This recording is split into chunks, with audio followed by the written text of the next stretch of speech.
Sir ఒక్కసారి రాజీనామాతో సాగించారు, ఎందుకు రాజీనామా నిర్ణయాన్ని? పూర్తిగా వ్యక్తిగత కారణాల వల్ల నా యొక్క రాజ్యసభ సభ్యత్వానికి ఇంకా 3.5 సంవత్సర కాలం ఉన్నప్పటికీ కూడా రాజీనామాని ఉపరాష్ట్రపతి గారు మా యొక్క రాజ్యసభ చైర్మన్ అధ్యక్షుల వారికి సమర్పించడం జరిగింది. ఆయన ఆ రాజీనామాను ఆమోదించడం కూడా జరిగింది.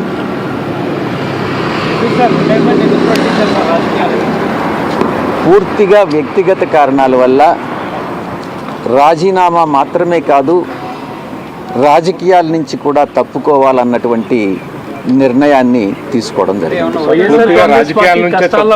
వైఎస్ఆర్ కాంగ్రెస్ పార్టీ కష్టాల్లో ఉన్న సమయంలో మీరు పార్టీని వదిలేసి వెళ్ళిపోయారనే విమర్శలు కూడా వస్తున్నాయి. వైఎస్ఆర్ కాంగ్రెస్ పార్టీ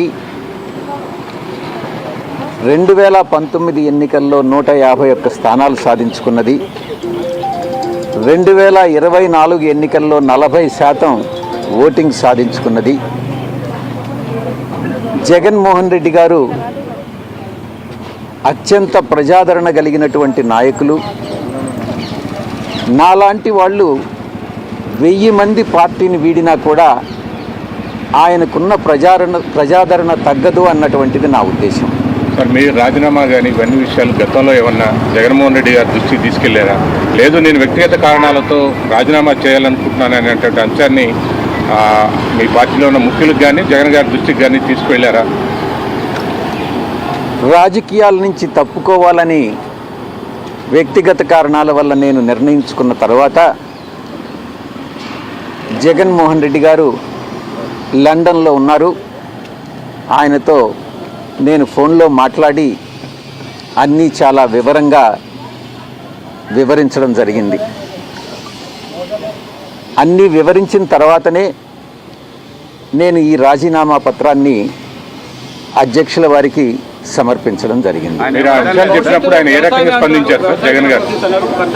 ఒక్కొక్కరు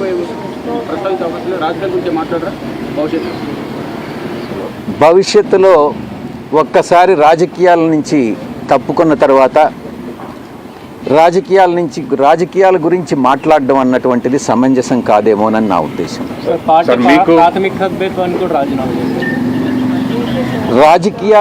రాజకీయాల నుంచి తప్పుకున్న తర్వాత ఇక ప్రాథమిక సభ్యత్వం అన్నటువంటిది ఎలా ఉంటుంది? అంటే పార్టీ ఫార్మల్ ఇది ఉండాలి, రాజీనామా చేయటం, వెళ్ళిన తర్వాత రాజీనామా సమర్పించడం జరుగుతుంది. ఇది ఒక ప్లాన్ ప్రకారం జరుగుతుంది అనేది ఒక విమర్శ వస్తుంది. గతంలో టీడీపీ నుంచి ఎంపీలు బీజేపీకి వెళ్ళారు, అలాగే విజయసాయి రెడ్డి రాజీనామా చేసిన తర్వాత అలాగే వైసీపీ వాళ్ళు వెళ్ళిన తర్వాత బీజేపీలో చేరతారనే ప్రచారం జరుగుతుంది.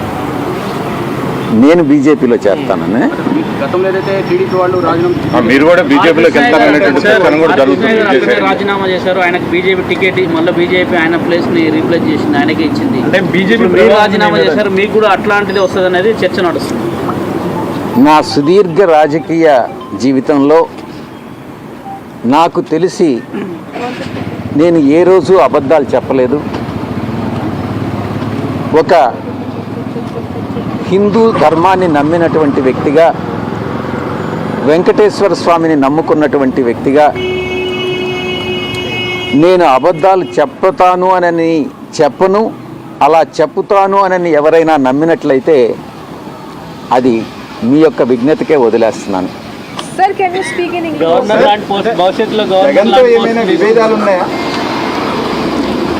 నేను ఇప్పుడే చెప్పాను కదా,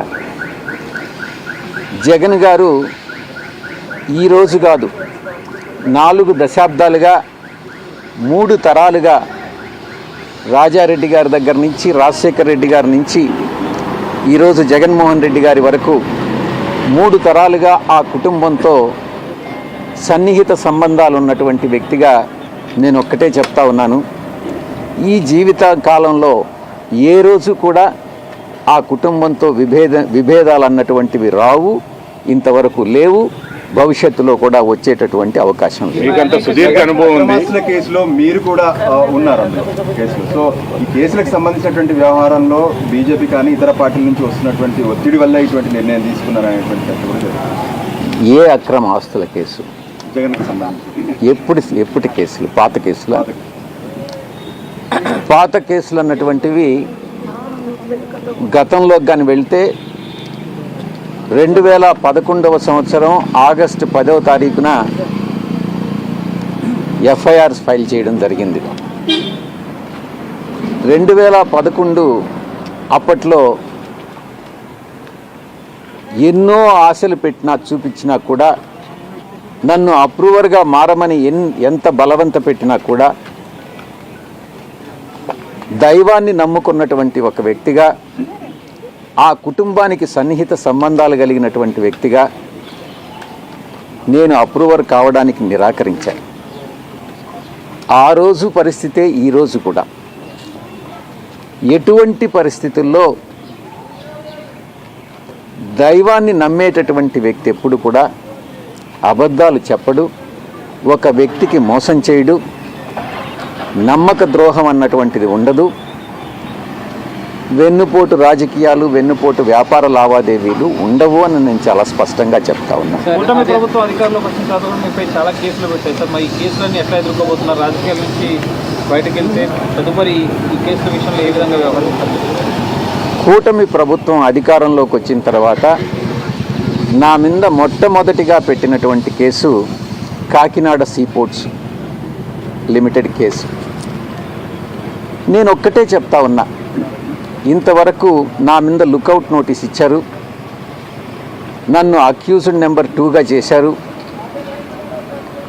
నేను గతంలో కూడా ఈడీ ముందు ఇంతవరకు నన్ను సిఐడి పిలవలేదు.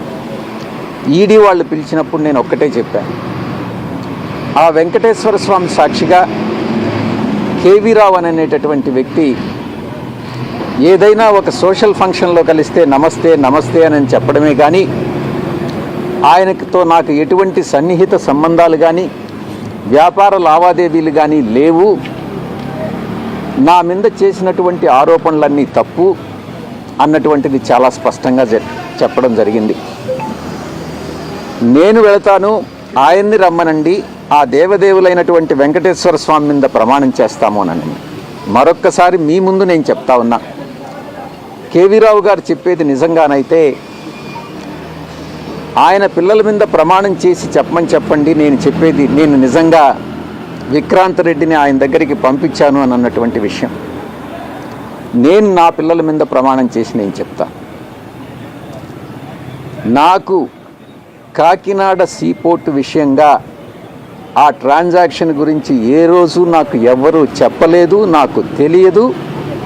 కేసు పెట్టిన తర్వాత పూర్తిగా వివరాలన్నీ సేకరించిన తర్వాత అప్పుడే నాకు కాకినాడ సీపోర్ట్ అరబిందో వాళ్ళు అక్వైర్ చేశారు, 42% ఏదో అక్వైర్ చేశారు అన్నటువంటి విషయం తెలిసింది.